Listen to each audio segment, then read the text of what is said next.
Welcome to Tierra Air Travel's scooter rental. Always wear your helmet at all times for your safety.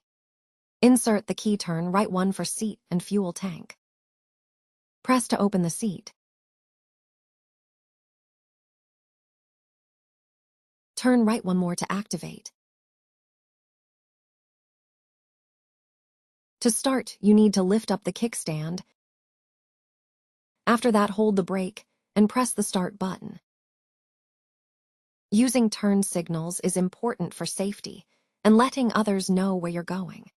Use the left switch on your handlebar to turn on your signal. Check the brakes, throttle, and lights to ensure everything is working properly. Inspect the tires for any damage or low air pressure. Make sure the fuel tank is fully. Parking. Park in designated areas and lock the scooter when not in use. If you got a flat tire on the way, please search for local maintenance shop. But if there is any problem with the machine, please contact our company. Thank you.